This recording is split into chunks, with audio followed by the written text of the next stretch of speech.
Hello बच्चों, नमस्कार। मैं प्रवीण भास्कर आपका अपने यूट्यूब चैनल भास्कर क्लासेस बहुत बहुत स्वागत करता हूं। बच्चों, हम सब हिंदी पढ़ रहे हैं और हिंदी का चौथा अध्याय है, चौथा पार्ट है। हम वर्णमाला में बच्चों स्वर पढ़ रहे हैं। क्या पढ़ रहे हैं? वर्णमाला में स्वर पढ़ रहे हैं। पहले क्लास में मैंने हिंदी के बारे में आपको बताया, दूसरी क्लास में हिंदी साहित्य के बारे में बताया कि हिंदी की विकास के बारे में बताया कि हिंदी की उत्पत्ति कैसे हुई, विकास कैसे हुआ, उसके बारे में हमने जाना। दिवस कब मनाया जाता है, इन तमाम टॉपिक पे मैंने चर्चा किया पहली दूसरी क्लास में। हम तीसरी क्लास में बच्चों वर्णमाला पर पहला स्वर का वीडियो बनाए हैं। दूसरा वीडियो आप बन रहा है बच्चों, स्वर का दूसरा पार्ट है। आइए हम स्टार्ट करते हैं।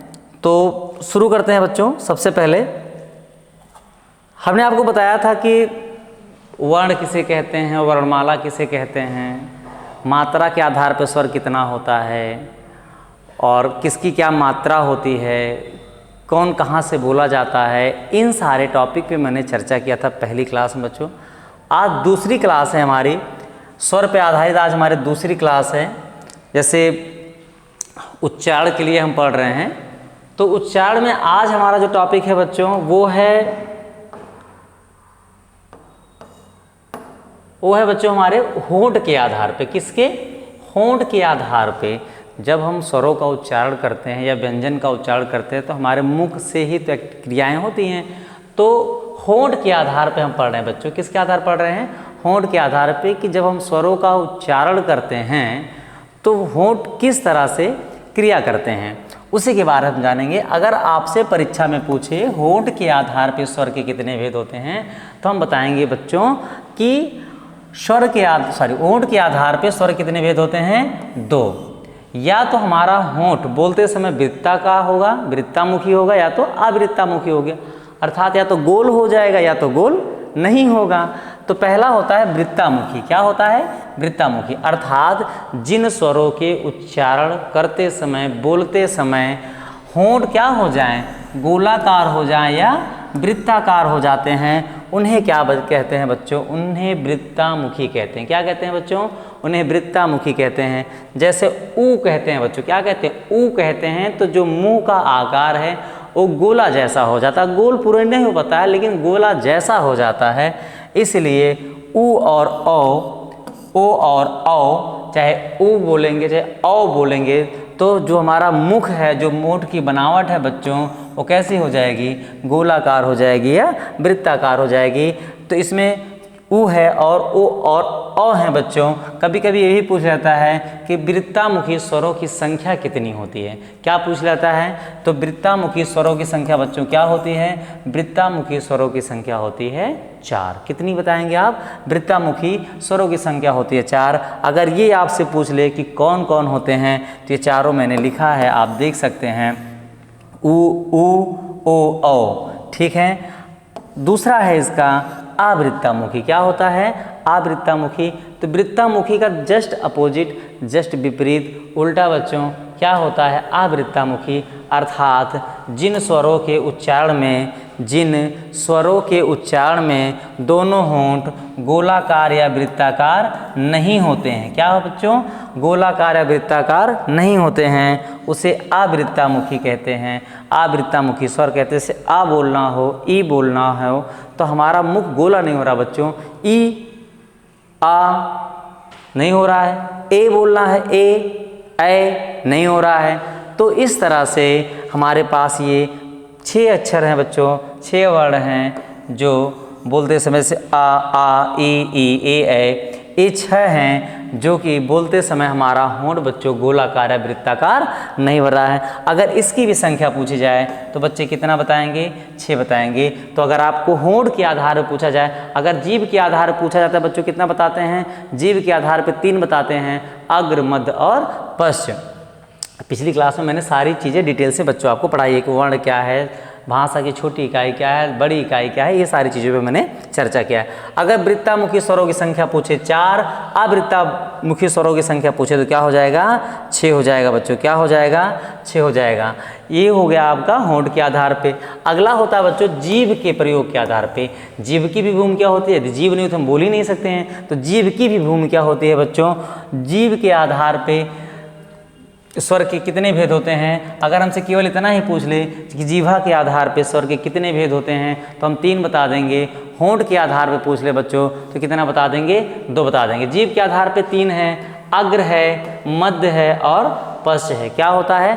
अग्र क्या होता है? जिसको बोलने के लिए जीभ का अगला हिस्सा, पहला हिस्सा काम करता है बच्चों, उसे क्या कहते हैं? जिन स्वरों के उच्चारण में जीभ के आगे का भाग काम करता है। कैसे? जीभ को हमने 3 भागों में बांट लिया है। आगे वाले हिस्से को कहते हैं आगे अग्रभाग, अर्थात जिन स्वरों के उच्चारण में जीभ के आगे का भाग काम करता है उसे क्या कहते हैं बच्चों? उसे अग्र कहते हैं। जैसे ई, बड़ी ई, ए और ए है। ठीक है। मध्य स्वर क्या होता है? जिनके उच्चारण में जीभ के मध्य का भाग या बीच के भाग का काम करता है उसे क्या कहते हैं बच्चों? उसे मध्य स्वर कहते हैं। क्या कहते हैं? मध्य स्वर कहते हैं। इसमें केवल आ आता है बच्चों, इसमें केवल आ आता है। इसमें क्या आता है बच्चों? आ आता है। इसकी कोई मात्रा भी नहीं होती है, इसीलिए इसे उदासीन वर्ण या शहीद वर्ण के नाम से भी जाना जाता है बच्चों। पश्च स्वर किसे कहते हैं? जिन स्वरों के उच्चारण में जीभ के सबसे पिछले हिस्से भाग काम करता है, सबसे पीछे का भाग काम करता है, उसे क्या कहते हैं बच्चों? उसे पश्च स्वर कहते हैं। इसकी संख्या अक्सर पूछी जाती है बच्चों। इसकी संख्या कितनी होती है? आपसे अक्सर पूछ लिया जाता है। तो इसकी संख्या होती है बच्चों 5। अगर पूछे पश्च स्वरों की संख्या कितनी होती है तो 5 बताएंगे। मध्य स्वरों की संख्या पूछे तो बच्चों 1 बताएंगे और अग्र स्वरों की संख्या पूछे तो बच्चों कितना बताएंगे? 4 बताएंगे। कितना बताएंगे बच्चों? 4 बताएंगे। तो होंठ के आधार पूछे 2, जीवा के आधार पे पूछे तो कितना हो जाएगा? 4। सॉरी, जीवा के आधार पे पूछेगा तो 3, अग्र, मध्य और पश्च। अगला टॉपिक है बच्चों मुंह खुलने के आधार पर पूछ सकता है। किसके आधार पे? मुंह खुलने के आधार पे। तो किसी वर्ण का उच्चारण करते समय हमारा मुख कितना खुलता है, कितना बंद रहता है, इस पे आधारित पूछ रहा है। अगर मुंह खुलने के आधार पूछ ले बच्चों तो मुंह खुलने के आधार पे कितने होते हैं? इसके 4 भेद होते हैं। इसके कितने भेद होते हैं बच्चे?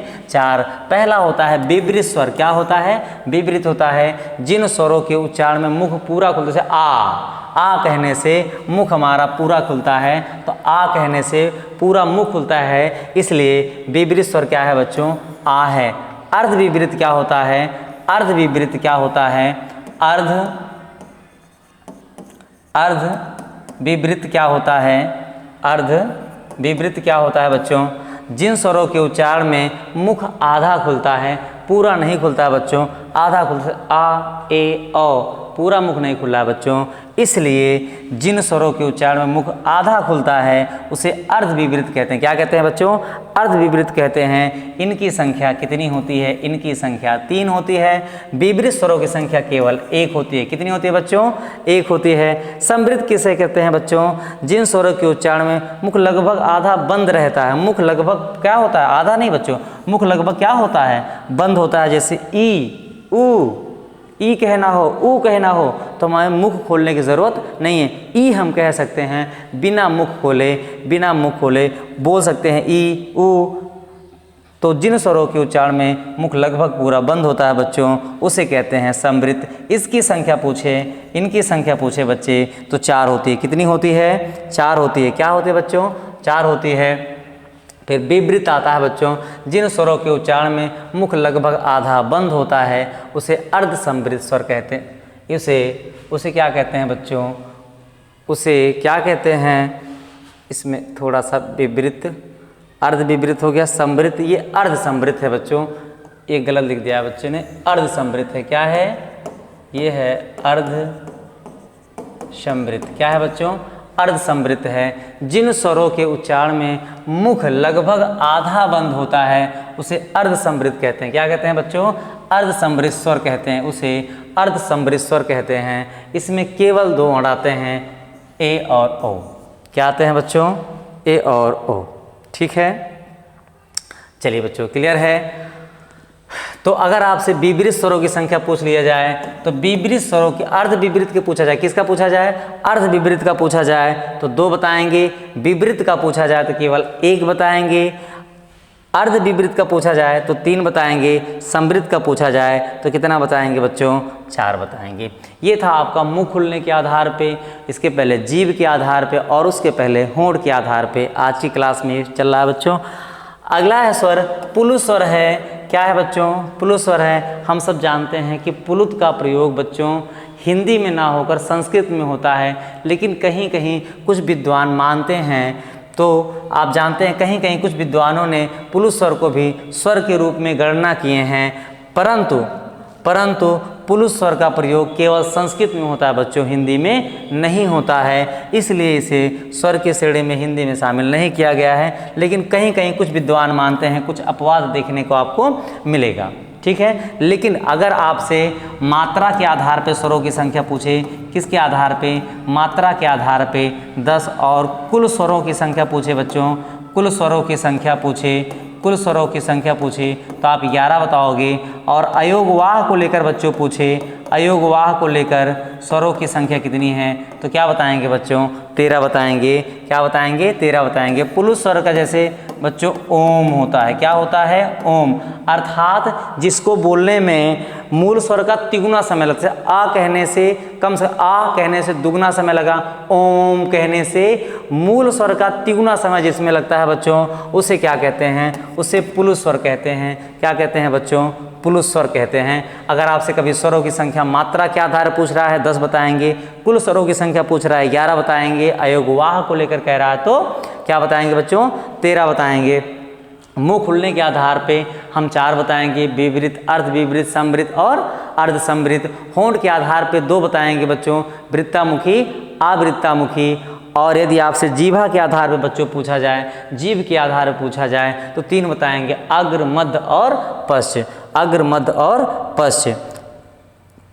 क्या है बच्चों, अगला टॉपिक है स्वर संबंधित कुछ महत्वपूर्ण तथ्य हैं जिन्हें बच्चों हमें याद करना होगा, जिन्हें हमें दिमाग में रखना होगा, ठीक है। आइए इस पे हम चर्चा करते हैं। क्या है, स्वर को बच्चों क्या कहते हैं, स्वर को अच कहते हैं। संस्कृत में कह दिया जाए स्वर को क्या कहते हैं, अच कहते हैं। व्यंजन को क्या कहते हैं, अल कहते हैं। क्या कहते हैं, अच कहते हैं। स्वर को अच कहते हैं। व्यंजन आगे हम पढ़ेंगे, व्यंजन को क्या कहते हैं, वर्णमाला को क्या कहते हैं संस्कृत में, अगली क्लास में बताएंगे। अभी यहाँ पढ़ रहे हैं बच्चों, स्वर को क्या कहते हैं, स्वर को अच कहते हैं। दूसरा टॉपिक है जिन स्वरों का उच्चारण केवल मुख से होता है, जिन स्वरों का उच्चारण केवल मुख से होता है उसे क्या कहते हैं बच्चों, निरअनुनासिक कहते हैं। जिन स्वरों का उच्चारण केवल मुख से होता है उसे निरअनुनासिक कहते हैं। और जिन स्वरों का उच्चारण मुख और नाक दोनों से होता है बच्चे उसे अनुनासिक कहते हैं। जैसे अन और आह, अन और आह अनुस्वार और जो विसर्ग होते हैं बच्चे, इनका उच्चारण मुख से भी होता है और नाक से, दोनों के कॉम्बिनेशन से होता है बच्चों, इसलिए अन और आह। अगर आपसे पूछ लिया जाए कि अनुनासिक स्वरों की संख्या कितनी है तो क्या बताएंगे बच्चों, 2 बताएंगे। और निरअनुनासिक के पूछ ले बच्चों तो निरअनुनासिक की संख्या 11 बताएंगे। कितना बताएंगे, जो स्वरों की संख्या है बच्चों वही क्या है, हमारे निरअनुनासिक होते हैं। तो दोनों परिभाषा क्लियर हुए बच्चे। जिन स्वरों का उच्चारण केवल मुख से होता है उसे निरअनुनासिक कहते हैं, और जिन स्वरों का उच्चारण मुख और नाक दोनों से होता है बच्चे उसे अनुनासिक कहेंगे। क्या कहेंगे, अनुनासिक कहेंगे। स्वर को क्या कहते हैं, स्वर को अच कहते हैं। व्यंजन को हल कहते हैं, वर्ण को अल कहते हैं। तो इस तरह से बच्चे हम अगली क्लास में व्यंजन और वर्ण के बारे में जानेंगे, वर्णमाला के बारे में कि क्या कहते हैं संस्कृत में। अभी इतना जान रहे हैं, स्वर को अच कहते हैं। जिन स्वरों का उच्चारण केवल मुख से होता है उसे निरअनुनासिक कहते हैं। जिन स्वरों का उच्चारण केवल मुख और नाक दोनों से होता है उसे क्या कहते हैं, अनुनासिक कहते हैं। क्या कहते हैं बच्चों, अनुनासिक कहते हैं। कुछ और टॉपिक है बच्चों, हाँ बहुत इंपॉर्टेंट है, आ की कोई मात्रा नहीं होती है, आ की कोई मात्रा नहीं होती है, इसलिए इसे उदासीन वर्ण भी कहते हैं। और इसे केंद्रीय स्वर के नाम से भी जाना जाता है बच्चों। क्या, केंद्रीय स्वर या मध्य स्वर के या अर्ध स्वर के नाम से तो नहीं जाना था, अर्ध स्वर नहीं। क्या है, आ की कोई मात्रा नहीं होती है, इसे उदासीन वर्ण कहते हैं, इसे केंद्रीय स्वर्ण भी कहते हैं, इसे शहीद वर्ण भी कहते हैं बच्चे। शहीद वर्ण के नाम से भी ये जाना जाता है। किसके नाम से, शहीद वर्ण के नाम से भी ये जाना जाता है। अंतस्थ व्यंजन को अर्ध स्वर कहते हैं। अंतस्थ व्यंजन को क्या कहते हैं बच्चों, अर्ध स्वर। अभी अंतस्थ व्यंजन हम आगे पढ़ेंगे बच्चों कि अंतस्थ व्यंजन क्या होते हैं। या, रा, ला और वा। इसमें पार्श्विक क्या है, इसमें लुंठित क्या है, इसमें अंतस्थ क्या है। अंतस्थ में क्या आएगा बच्चों, या और वा आएगा। ला को क्या कहेंगे, रा कहते हैं। रा, रा कहने से जीभ कंपन करती है, इसे प्रकंपित कहते हैं या लुंठित कहते हैं, इसको पार्श्विक कहते हैं। बच्चों हम अंतस्थ में पढ़ेंगे, आगे जब व्यंजन पढ़ेंगे तो आपको ये चीज़ें बताएंगे। अगला टॉपिक है इसका, जिन शब्द की अंतिम ध्वनि स्वर हो उसे मुक्ताक्षर कहते हैं और जिसकी व्यंजन होते उसे बदाक्षर कहते हैं। तो उसके आगे हम पढ़ेंगे बच्चों, अभी हम स्वर के बारे में जा रहे हैं। जैसे राम, राम कह रहे हैं, राम, आ निकल के आ रहा, स्वर निकल के, नाम, आना, जाना, आई, का, खा। इसमें सब में क्या आ रहा बच्चों, उच्चारण जो हो रहा है वो अंतिम ध्वनि क्या है, स्वर है। जैसे का है तो क्या होता है बच्चों, आधा का प्लस आ मिलकर ही तो बनता है का ना। तो जिन शब्द का, जिस वर्ण का अंतिम उच्चारण क्या हो, स्वर हो बच्चों, उसे क्या कहते हैं, मुक्ताक्षर कहते हैं। और जिसका व्यंजन हो उसे बदाक्षर कहेंगे। इतना टॉपिक मैंने बच्चों आपको बताया कि स्वर संबंधी कुछ तथ्य मैंने आपको बताए। एक बार रिवीजन करा देते हैं आपको। अगर होंठ के आधार पर पूछा जाए बच्चों 2 बताएंगे, मुख खुलने के आधार पर पूछा जाए तो 4 बताएंगे, जीभ के आधार पर पूछा जाए तो कितने बताएंगे हम, 3 बताएंगे। इस तरह से कुछ हैं। इसका PDF बच्चों आपको डिस्क्रिप्शन में मिल जाएगा। हिंदी संबंधित जो भी समस्याएं हैं, जो भी डाउट हो आप पूछ सकते हैं। हिंदी कैसी लग रही है आपको, आप कमेंट बॉक्स में ज़रूर लिखें। यदि आपको बेहतर लग रहा है तो आप चैनल को सब्सक्राइब करिए, लाइक करिए, कमेंट करिए, शेयर करिए। मिलते हैं अगली क्लास में वर्णमाला के साथ। तब तक के लिए थैंक यू, धन्यवाद।